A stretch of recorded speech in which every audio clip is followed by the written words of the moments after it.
बिस्मिल्लाहिर्रहमानिर्रहीम। अस्सलाम वालेकुम। आज मैं आपको एक बहुत ही मज़ेदार और आसान डेजर्ट बनाना सिखाऊंगी।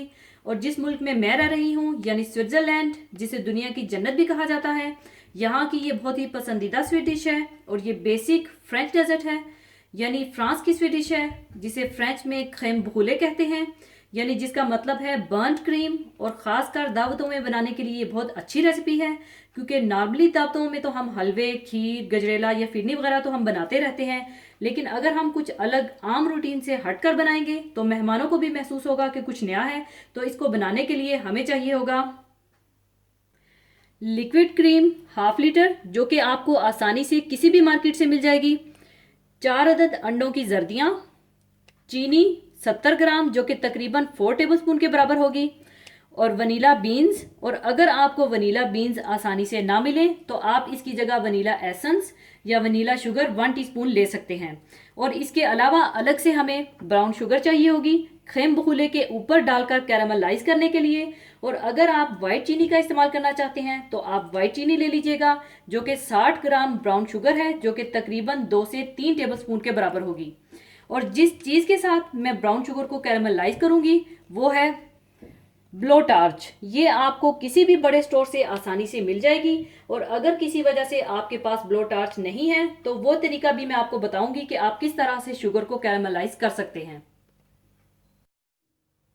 और इसके अलावा इस तरह के रेमिकल्स चाहिए होंगे, इन्हें आप ओवन में रखकर बेक कर सकते हैं और ये अनब्रेकेबल होते हैं। और नॉर्मली crème brûlée इन्हीं रेमिकल्स में सर्व की जाती है, लेकिन अगर आप बड़ा वाला बेक प्रूफ बर्तन लेना चाहते हैं तो आप इसमें भी बना सकते हैं, लेकिन कोशिश ये कीजिएगा कि उसकी हाइट ज़्यादा ना हो।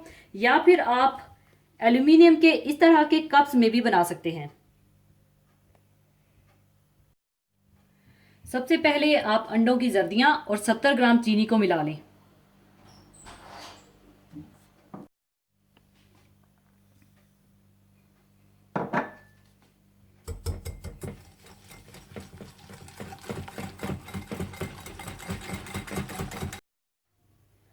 इसके बाद हाफ लीटर क्रीम गर्म कर लें।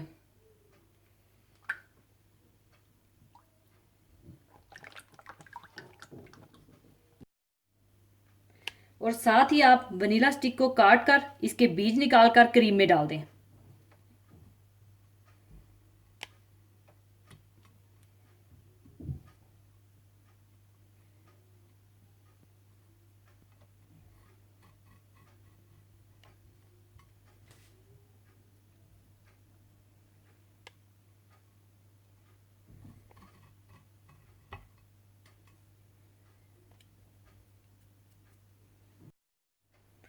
वनीला बीन्स को क्रीम में अच्छी तरह से मिक्स कर लें। और जब क्रीम अच्छी तरह से गर्म हो जाए तो इसे आप अंडों की जर्दियाँ और चीनी में मिला लें। और इसे आप थोड़ा थोड़ा करके इस तरह से मिक्स कर लें।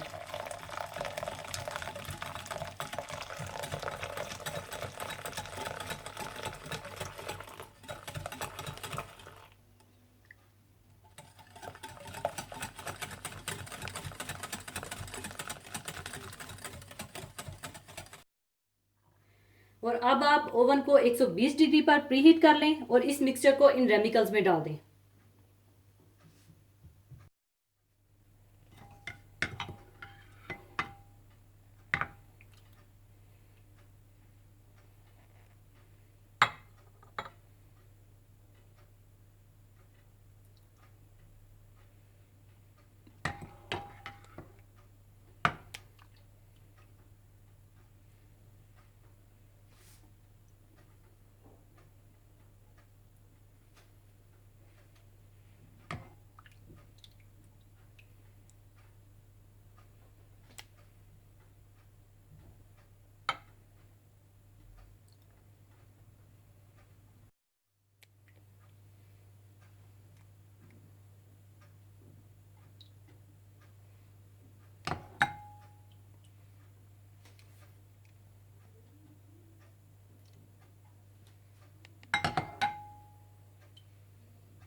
और इन रेमिकल्स को आप 120 डिग्री पर रखकर ओवन के सेंटर में रखकर 50 से 55 मिनट के लिए बेक कर लें।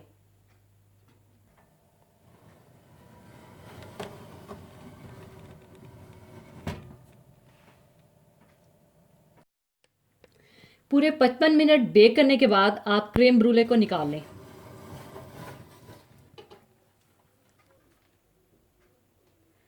और अब आप इसे रूम टेम्परेचर पर ठंडा होने के बाद कम से कम 2 घंटे के लिए फ्रिज में रखकर ठंडा कर लें।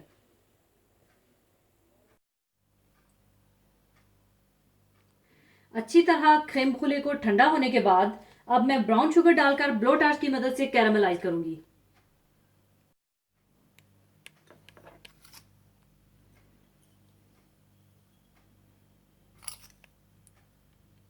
इस तरह से आप ब्राउन शुगर डाल लें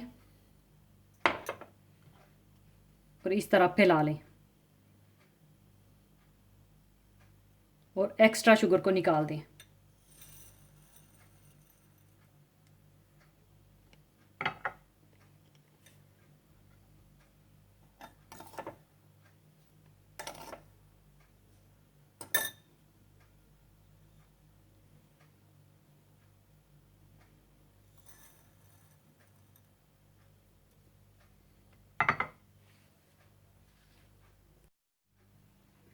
ब्राउन शुगर डालने के बाद आप ब्लो टार्च की मदद से आप इसे कैरामलाइज कर लें।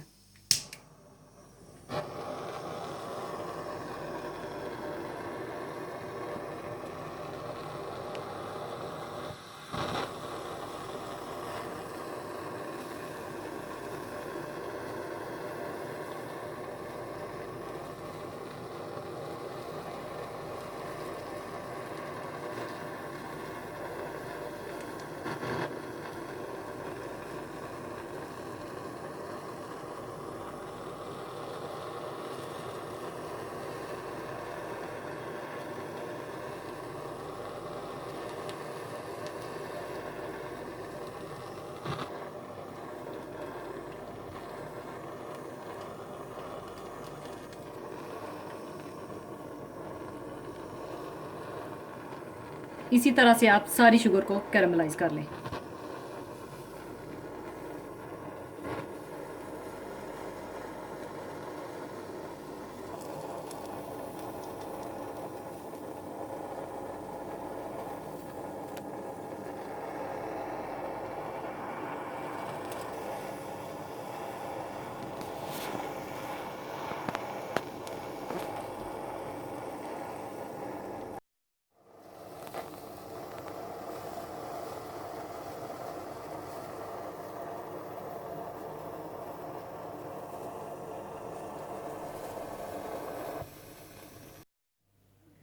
लीजिए, क्रीम ब्रूले तैयार है, ज़रूर बनाइएगा।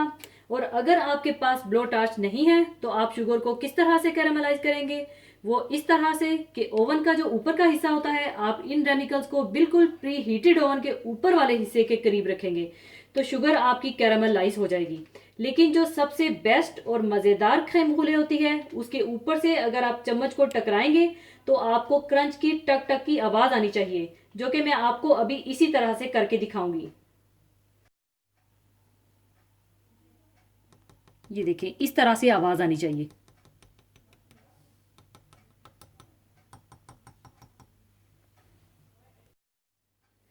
और ये स्वीट डिश मैंने सना हनीफ, जो कि मेरी एक बहुत ही अच्छी व्यूवर है, जो कि ऑस्ट्रिया वियना में रहती हैं, और मेरी तरफ से उनको बहुत बहुत मुबारक हो कि अल्लाह ताला ने इन्हें एक बहुत प्यारी सी बेटी अता फरमाई है। और आज जो मैं हदीस शरीफ शेयर करने जा रही हूँ वो भी बेटियों से ही रिलेटेड है। और हदीस शरीफ इस तरह से है,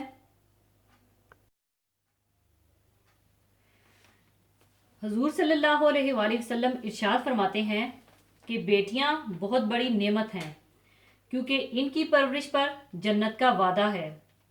यानी जिसकी 3 बेटियां या 3 बहनें हों या 2 बेटियां या 2 बहनें हों, इनकी अच्छी तरह परवरिश करे और इनके अदाए हकूक़ के बारे में अल्लाह से डरता रहे, इसके लिए जन्नत वाजिब हो गई। और बाज़ रवायात में आपने 3 बेटियों और 2 बेटियों की परवरिश पर भी जन्नत की बशारत दी। तो किसी ने अर्ज़ किया, अगर किसी के एक ही लड़की है तो आप सल्लल्लाहु अलैहि वसल्लम ने इसको भी जन्नत की बशारत दी। अगर ये नेमत ना होती तो इन पर जन्नत का वादा ना होता। मालूम हुआ कि ये सबबे नज़ूले रहमत हैं, लिहाजा जिसके घर बेटियां पैदा हों वो खुश हो जाए, हरगिज़ दिल छोटा ना करे और इनको नेमत समझे, जिनकी वजह से जन्नत मिल जाएगी। क्या वो नेमत ना होगी? बस बेटी पैदा होने की खबर सुनकर जिसके चेहरे पर गम आ जाए, ये शायरे काफराना है, यानी काफरों जैसा काम है। क्योंकि काफिर बेटियों की खबर सुनकर गमगीन हो जाते थे और ज़माना जahलियत में बेटियों को लानत समझते थे कि दामाद ढूंढना पड़ेगा, इसीलिए जिंदा दफन कर देते थे। इसी को अल्लाह ताला ने कुरान पाक में फरमाया, जब जिंदा दफन की जाने वाली से पूछा जाएगा कि तुझे किस जुर्म में कत्ल किया गया, इन बेटियों ही से तो इंसान पैदा होते हैं, इनको हकीर समझना अलामते काफराना इख्तियार करना है। अल्लाह ताला इरशाद फरमाते हैं, जिसको चाहता है बेटियां अता फरमाता है और जिसको चाहता है बेटे अता फरमाता है। अल्लाह ताला ने इस आयत में बेटियों को मुकद्दम फरमाया, जिससे इनकी फजीलत जाहिर होती है। और हुजूर सल्लल्लाहु अलैहि वसल्लम ने इरशाद फरमाया, वो औरत मुबारक है जिसके पेट से पहली मर्तबा बेटी पैदा हो। लिहाजा बेटियों के पैदा होने की खबर सुनकर मुस्कुराओ और खुश हो जाओ और समझो कि घर में बरकत नाजिल हो गई। इस्लाम ने बेटियों को क्या इज्जत दी है, इसलिए बेटियों को नेमते उज़्मा समझो।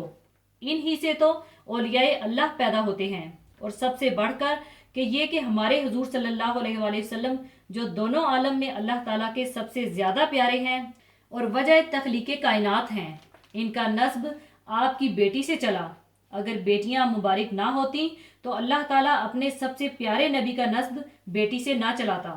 मालूम हुआ कि बेटियां बहुत मुबारक हैं, इसलिए इनको हकीर ना समझो। बेटे तो बेटियां लाते हैं और बेटियां बेटे यानी दामाद लाती हैं। बाज़ औक़ात दामाद ऐसा लायक मिल गया जो बेटियों से भी ज़्यादा खिदमत गुजार निकला। अलबत्ता अल्लाह ताला से बेटे के लिए दुआ मांगने में कोई हर्ज नहीं।